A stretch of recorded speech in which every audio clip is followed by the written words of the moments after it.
because the outside world rejects you. Hey, what's up everyone? Today we're going to take a look at the Teenage Mutant Ninja Turtles 1990's original trilogy's version of Donatello.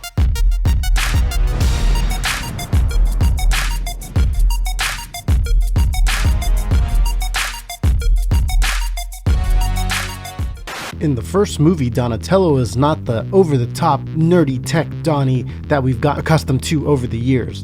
The first movie's Donnie hints that he's smarter than the other brothers in very subtle ways, overthinking the correct celebratory word to yell out, fixing the pickup truck at the farm, calculating the weight of all the foot soldiers, to the structural integrity of April's floor in her apartment, and diagnosing Casey Jones with claustrophobia. You want a fist in the mouth? Little hints like this throughout the first movie showing Donatello was the brains of the bunch, but nothing really much to do with computers and tech and stuff like that. This Donatello, especially in the first movie, seems to have a close relationship with Michelangelo. He also seems to be the only turtle that continued thinking about what Splinter said, not having him. In the second movie, Secret of the Ooze, during the fight with Tokan Razor, this Donatello was thrown into a building where Professor Perry was being held. Donatello was the turtle to untie Perry and bring him back to their lair, although in the comic book adaptation of Secret of the Ooze, Donatello requires Professor Perry to wear a blindfold before going. The action of taking Professor Perry to the lair later provides the turtles with the full story of their origin that they did not know the complete details about until that time. This Donatello feels strongly about his origins. He is notably depressed to find out that their mutation was all just a big mistake. He originally hoped that they would be something special. He believed it so passionately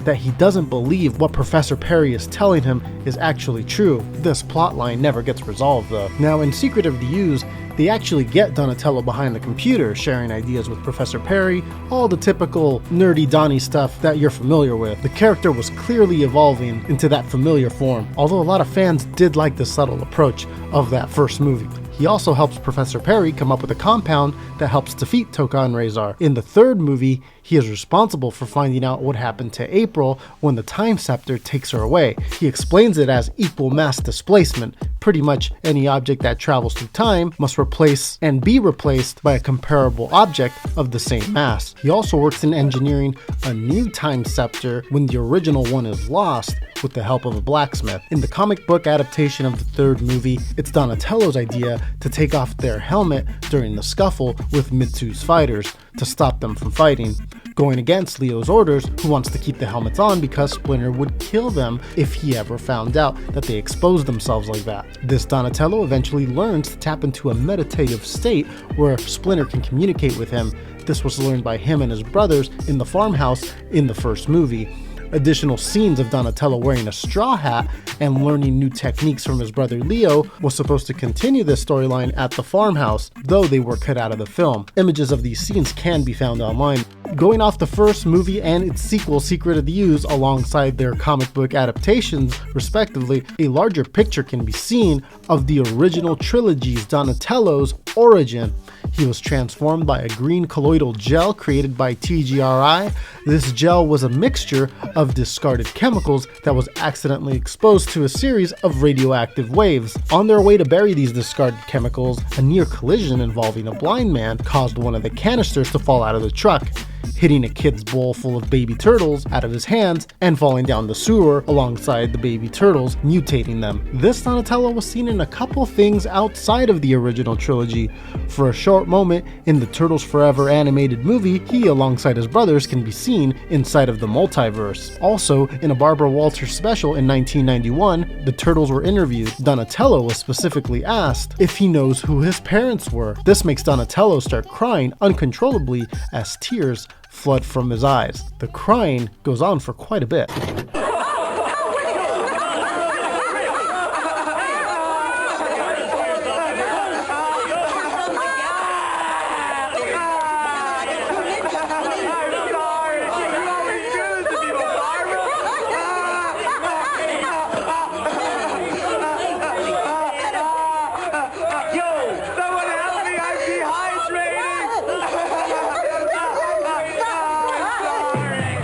Going off the 1990 movie DVD extras, the T-Files, this Donatello's favorite music is classical and classic rock. His favorite book is A Brief History of Time by Stephen Hawking. His personal profile reads, Donatello is described as the brain of the TMNT. He is fairly studious and industrious, a reasonable Mr. Fix-It. Donatello has a knack for inventing cool new gadgets and machines. Considered the most reserved of the 4 TMNT, he would rather talk things out than fight. He uses violence as a last resort.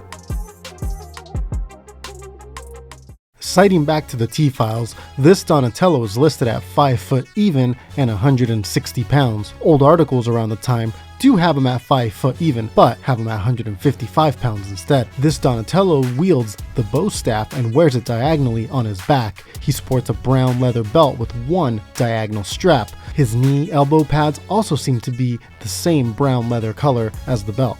Original Trilogy Donatello rocks a traditional style Ninja Turtles headband with longer tie-offs. In the first movie, the headband is a bit grungy, but like his brothers, this Donatello's look changes throughout the trilogy. In the first movie, the face is a very accurate, classic Ninja Turtles face design. It's shaped very well. The green color of his body has dark and gritty elements throughout it, and the color of the body sort of carries over to its sequel, Secret of the Ooze, although the face changes significantly. The sculpt seems off, and the headband color gets a lot brighter, and the eyes don't look the same. The look completely changes in the third movie as they went with a different puppeteer company. This design was not well received by most fans. The design of this Donatello continued changing as the next Mutation Donatello and the 2007 TMNT movie Donatello in some weird way could be perceived as the same Donnie, but I feel those require their own profile videos. Images of the suits from the original Trilogy Donatello can be found, this one appearing to be a Ninja Turtles 3 suit being restored, and another Ninja Turtles 3 suit can be seen displayed at one point in the Seattle Science Fiction Museum. Images of the original 1990 suits are very hard to find, but one can be seen over on a post on Peter Laird's blog back in 2008. Laird comments on the suit. He says, after the first movie was finished and released, the Henson folks generously gave Kevin and me each one of the suits. I believe Kevin got Raphael and I got Donatello. My Donatello suit was, I'm pretty sure,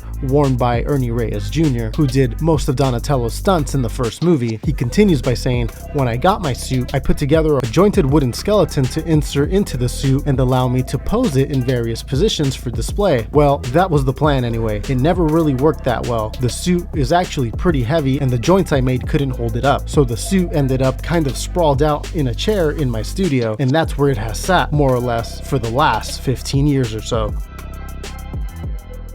In the first movie, Donatello was played by Leif Tilden inside the suit. Tilden also plays Donatello in the second film, and in the first movie, he has a cameo as one of the Foot Clan members, the foot messenger that delivers that message to April in the subway. It also appears he plays a Foot Clan member in Secret of the Ooze. Funny enough, Tilden went on in his career to play another character in a suit on a different property. He plays Robbie Sinclair in the 90s show Dinosaurs. The stunt double for Donatello in the first movie was Ernie Reyes Jr., widely known in the Ninja Turtles community for playing the character of Kino in Secret of the Ooze. It has been said that he was brought on to replace an injured Hong Kong stuntman who originally performed Donatello's stunts. Reyes explains what it was like inside the suit, saying the suit got so hot during filming that he had to drink a gallon of water a day just to keep hydrated. Anyways, the producers liked Reyes so much that they made the role of Kino just for him. Now, when it comes to the voicing, in the original movie, Donatello was voiced by Corey Feldman. Corey, a well-known actor at the time for such movies as Goonies,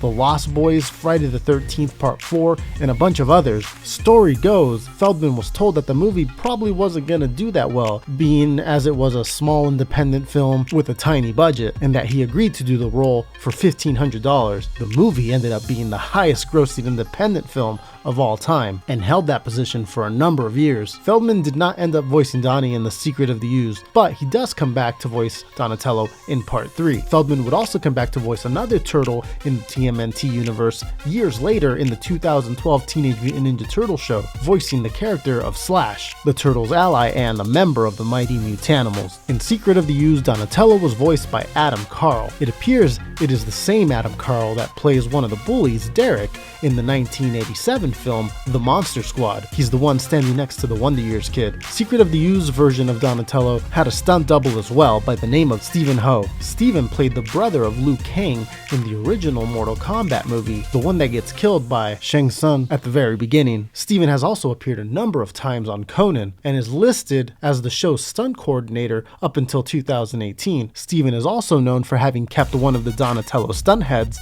that he brings up on stage and uses in one of his stand-up comedy routines. Stephen is also the Donatello stunt double in Turtles 3. Now, the main actor to play Donatello in Turtles 3 though was Jim Raposa. It doesn't look like he did much acting after Turtles, but it does look like since 2007, Jim has been the director of theater and dance at Burr and Burton Academy in Manchester, Vermont. And did you know the professional skateboarder Reggie Barnes in the 1990 original movie did the skateboard stunts for Donatello? I'm pretty sure this is him right here, but if not, still some pretty cool moves. One of the last things Donatello did in the original trilogy is not want to stay back in feudal Japan, as his brothers all kinda wanted to, citing, "Do you think I could possibly live without a single microchip?" Eventually he, along with April, are able to convince the brothers to go back home as well. And this is pretty much where the original trilogy Donatello story ends. Hey, what's up everyone? Did you enjoy this turtle profile? Well, subscribe today and join us on this journey as we explore all the Ninja Turtle characters that we can in an in-depth fashion. But that's it for this one. Remember to subscribe if you're enjoying the content and you're not subscribed yet. Please hit thumbs up as it helps with the visibility of the show, and I'll see you guys in a little bit with another video. Take care. Hey Turtle fans, thanks for watching the video. Don't forget to follow me on all the social media platforms, Twitter, Facebook, Instagram. It's a good way to stay in touch with the channel. And also, if you want, go ahead and give the video a share on your social media platforms, Reddit, Twitter, all that stuff. And let's spread Turtle Mania to the world. Once again, thanks everyone for watching. It really does mean a lot.